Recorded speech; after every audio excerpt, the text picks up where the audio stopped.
What are you blowing the whistle on? That there are technologies at the South Pole Station that people can't even consider that exist on this planet. Like what? Directed energy weapon systems is something that people need to get in their vocabulary fast.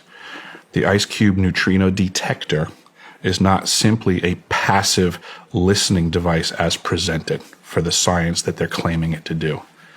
It also has the capacity to transmit. There are embedded in the ice what are called digital optical modules, DOMs. They're about the size of a basketball. The array embedded in the ice is 1 kilometer by 1 kilometer by 1 kilometer. It is the world's largest telescope. And now, because we have proven that it can transmit, it's the world's largest directed energy weapon system. It is responsible for the earthquakes in Christchurch, New Zealand in 2011 on the front end of the year. How do you know for a fact that that was responsible for that?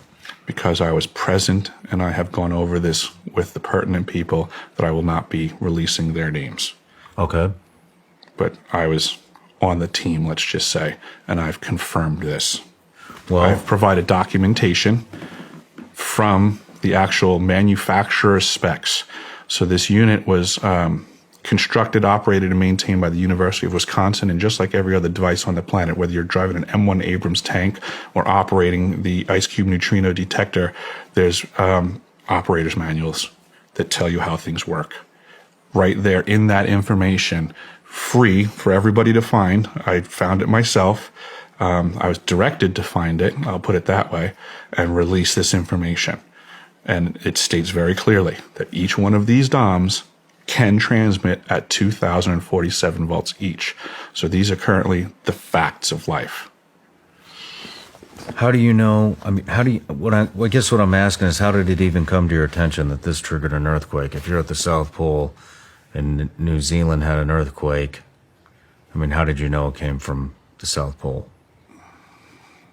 Without divulging names, Without divulging names. I could only say that it was communicated to me from team members that were present and fully read in at the time that they were aware. And since that time, At the immediate, like the same day? oh, absolutely, it was understood Well, what was said? that we accidentally hit Christchurch, New Zealand twice when they were trying to fire up this weapon for the first time. That it was friendly fire. It was not on purpose, but it occurred. That the system is designed for that. And it was just friendly fire. So incidental. this is a telescope.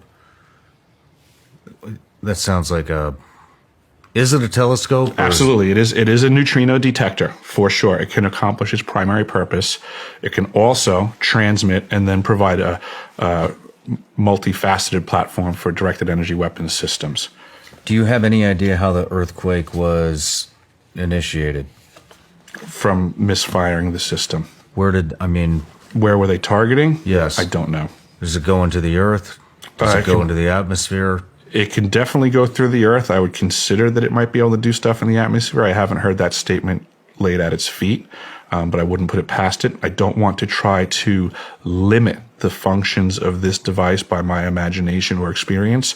I believe that's one of the problems with directed energy weapons is they are not like standard weapons of old where you have a gun and a particular caliber bullet, you pull the trigger and it does one thing. These platforms are way more complex than that. They do a lot of things. What else do they do? Excuse me. This system, additionally, in regards to the neutrinos, it detects the neutrinos that are apparently coming off of the new exotic propulsion systems for either off-world UFOs or reverse-engineered stuff on our planet. What is neutrino? Neutrino is a near-massless particle that goes at, close, or beyond the speed of light. It is so small that it can pass between the electron shell and the nucleus of pretty much every atom on the planet.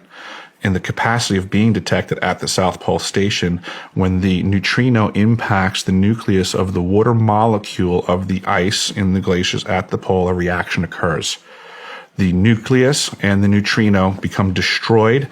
A muon is created and ejected, and a blue flash of light known as Cherenkov radiation flashes in the ice, and that's what the DOMs, the digital optical modules, are detecting. That's their primary purpose as presented. Now, whether that neutrino comes from a quasar out in space or a exotic propelled engine off of vehicles that aren't being discussed contemporarily, it detects it, thus making it basically an air traffic control center for all non-discussed vehicles on this planet. So just like we have all the other air traffic on the planet and it's being completely observed and attended to, there's just another level of craft on this planet and another level of air traffic control tower that exists. This is that facility. Back to tracking neutrinos. What is that? Why are they tracking those? Oh, for the purposes of science, they're claiming that there's a lot to be ascertained by understanding the difference between low power and high power neutrino ejections from cosmic occurrences. It's about that vague. This is what they spend our tax dollars on. Let's talk about what else do they do? The device is also for faster than light communications, quantum entangled communications at great distance.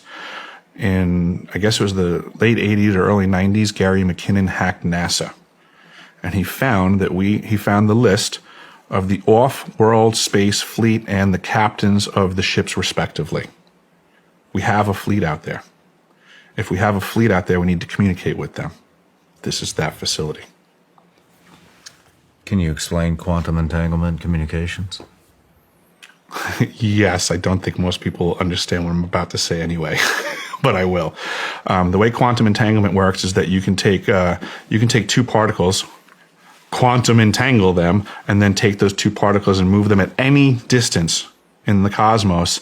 And let's just say, for example, if you quantum entangle two electrons and you have them spinning in the same direction, and then you take one of those electrons and you shoot that thing out 100,000 light years from the original. If you then rotate the spin on the one electron, if you modify it so that its spin changes, the quantum entangled electron at any distance will simultaneously, in no time, switch its rotation also because they're quantum entangled. So these communication systems are taking advantage of this aspect of quantum mechanics that most people can't wrap their heads around, and this is what they're utilizing. It's just the new level of science that affords us the ability to communicate at any distance instantaneously. I've heard about this. I've tried to dig into it, and it's hard to understand. It is hard to understand. It would be my best way to put it is that when electricity first came out, it was very hard for a lot of people to understand what Nikola Tesla was getting at. But everyone was using it before they even understood it. And this is just where we are right now. It's just a new technology. It's a new conversation. People don't have to understand it yet. They just have to realize it's real. What other kind of things can this? Oh boy. Voice to skull technology. This is also in the foray of directed energy weapons. What is that?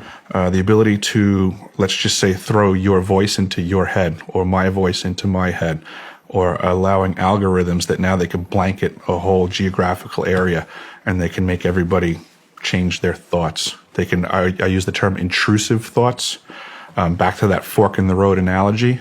If you find yourself where you have to make a decision about something, next thing you know, you catch yourself kind of having an argument in your head with your own voices. Well, the ability to add another one of your voices in there, but have it controlled by somebody else's microphone, so to say, is a very powerful tool. And I think this is a weapon of war that we are seeing happen to everyone around us. The Department of Defense recently started initiating protocols for their employees, their agents, to discuss Havana syndrome-like symptoms. And on that list is that their agents are hearing voices in their head. And this is what they're getting at. This is that technology that, next thing you know, you're trying to make a decision, but there's another Sean in your head that now is actually somebody else's control. And through the manipulation of that voice, they can now push you, just like we have, the cell phones are weaponized now, the social media platforms, and they can engage with an algorithm, and they know that they can push you in a direction by repetitive information being displayed in front of you.